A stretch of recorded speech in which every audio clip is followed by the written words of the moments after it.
Igbo anya lachikola azụ dịka oshi dị ọkawụkwa na isi mbido telivishọn kuno ebe ihe niile na-eme dịka unu shi mere ọkawụkwa Maazị Edom Ikechukwu Samuel kanọkwa na onye na-ewetara unu oge niile ihe gbasara akụkọ egwuregwu dịka o si agagasị na mpaghara ụwa niile. Mana ka mụ na nwanne nwoke ka nọkwa nwanne nwoke Sọndụ Ọta meni aka nọkwa n'ụgbọ na-ewepụtara ya nke obere na-agwa unu ti ya bụ okwu shi aga dịka o si wuru nwanne nwoke o wuru okwu akpụ n'ọnụ tupu anyị agawa obere ezumike anyị akpụ okwu gbasara Paul Pogba n'ọnụ mana ile anyị na ihe anyị kiriri ihe obere ezumike anyị aga ekiri okwe ndị Arsenal na Southampton mana tupu anyị aba na ihe gbasara Arsenal na Southampton ka anyị kwupụ okwu gbasara Pogba.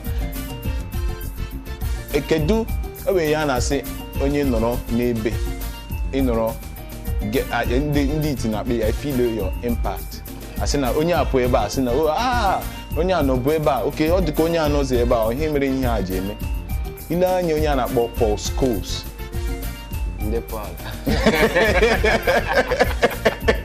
ile anya na-akpọ Paul Scholes gị ile anya na-akpọ Paul Pogba ele chere gbasara ya maka na Paul Scholes jide midfield ọ na-ime ụtọ ọ na-eke ọ bụ ndị na-akpọ ya ọ bụ ihe gbasara ịkụ pas inye mmadụ bọọlụ ọ na-eme gịnị ọ na-agbalị ọfụma. Kedu ihe dị iche gbasara kedu ihe dị iche na Paul Pogba na Paul Scholes? Okay, ejikwa m masị ha abụọ nwere talent but so ihe dị iche m hụga ime ha wụ the motive behind their playing. Agwa onye ibu n'obi na-agba bọọlụ. Pogba is more like individual player. Ọ na-agba maka isi nke onwe ya. Ọ na-agba bọọlụ anya ukwu. While Paul Scholes is more like a team player. He's more like ihe a na-ekwu like he throws in the blood. Yeah. He's a Manchester breed. In as much as Pogba bụkwa Manchester Academy product, but ọ dị ka Paul Scholes love Manchester karịa Paul Pogba. Ọ dị mma. Gị belekwa a na-anụkọ obere akụkọ na Paul Pogba chọrọ isi Manchester United dịka nshikwe tupu anyị aga obere ezumike ya bụ akụkọ na-agagharị ebe niile gbasara ya nwa amadi ịpụ. Ọ pụ kedu ọ dịghị ka ọ ga-enye onye dịka Mata nsogbu?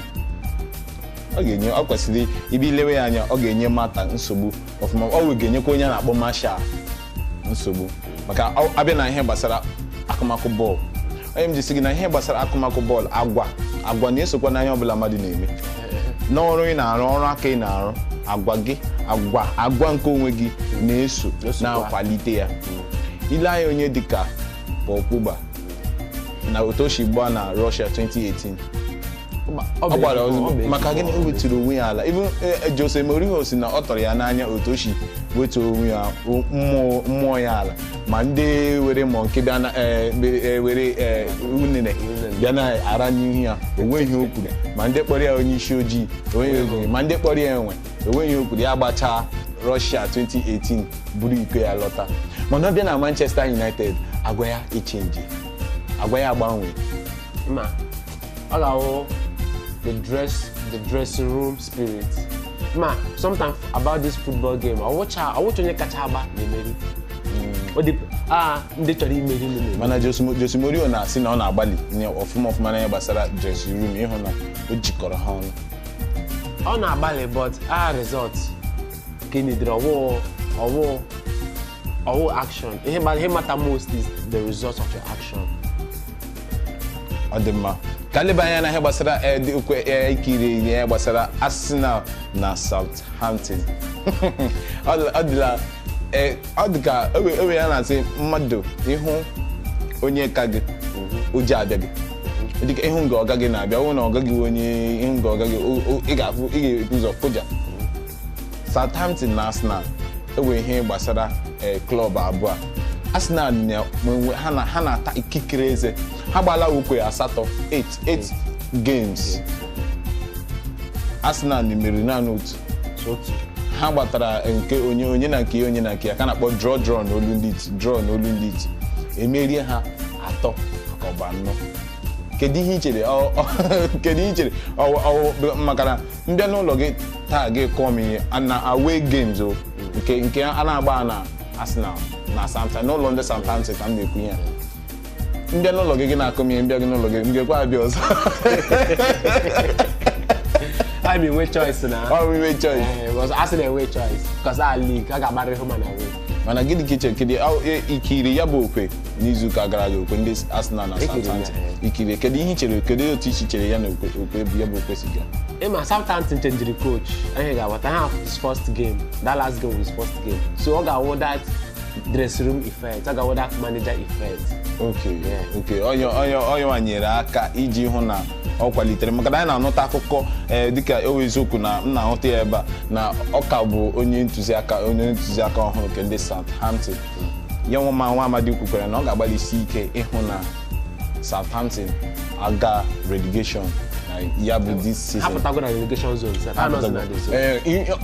ihe ọ na-ekwu na maka na ọ wụ onye ọhụrụ ọ ga-ekwezi ihe ọ kwesịrị ịgbalịsi ike na ịhụ na ha agagonu relegation na this season abịazi season ọzọ ya meze gịnị abịa mgbe ha ka ga-eje marazi ihe ọ pụrụ ime mana ọ bụ ikekwa na-atụ anya ya mgbe January return leg ga-ebido ị ga-ahụ na ya nwa amadi ga-abịa ịgbalịsi ike nke nwetakwa Southampton na the top 4 ọ ga-eme gị n'anya ma ịhụ Southampton na top 4 ebe Leicester book up everything is possible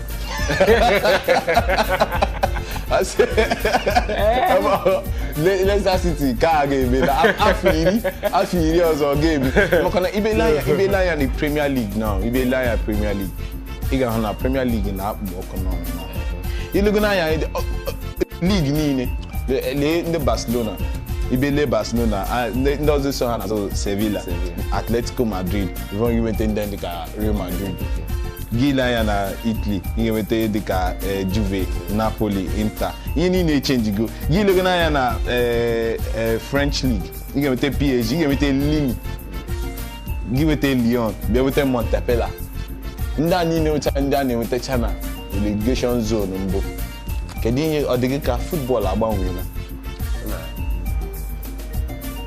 in as much as e could say a talent na ball ego na gbakwa ball ego kọwara m ya m chọrọ ịghọta ihe ikwuru ma ego na agba ball like even tupu Ibrahimovic abịawa Chelsea were like mid-table club but after the Russian populism ego ya ime the club ha was a title contenders the same as Man City so the same as PSG so ego dey attract players ego dey attract talent ego the talent ekokwa the talent always ibe la ya dịka Juventus now ha nwere onye a na-akpọ Ronaldo maka ezigbo ego akpụmdi o ya na-akpọ akpụmdi ka eji zụọ ya bụ nwa amadi Igbo dịka o si wee dị anyị ga-agatụkwa n'obere ezumike abịachi na anyị ga-akwụtụpụ na ọ dị okwu kpụrụ ọkpụrụkpụ dị ọtụtụ anyị ji bịa n'ụbọchị taa ka anyị gaa n'obere ezumike na anyị na-alaghachitakwa nna agala ebe ọbụla не внушает, но который не про... Фабиньо. Передача еще одна в центр штрафной. Но здесь положение...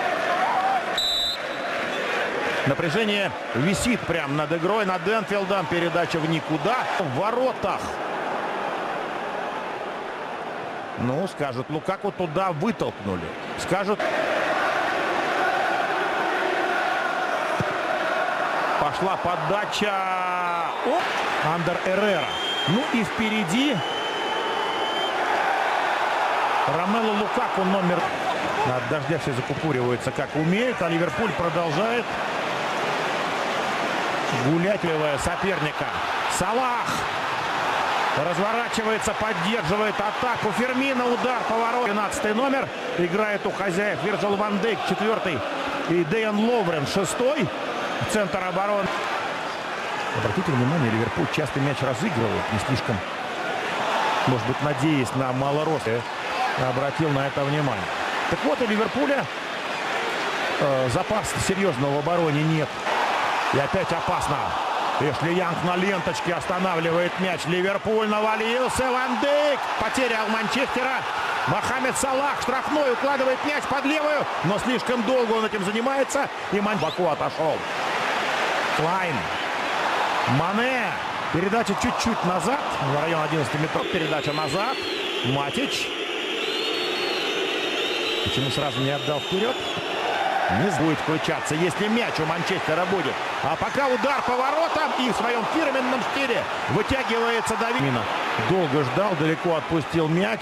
Кейта, по-моему, травма тяжелая, повреждение болезненное.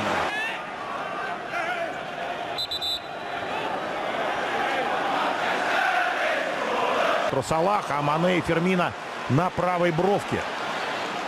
Ход. Посмотрим, пока Фермино бьет. Матич. Дармиан.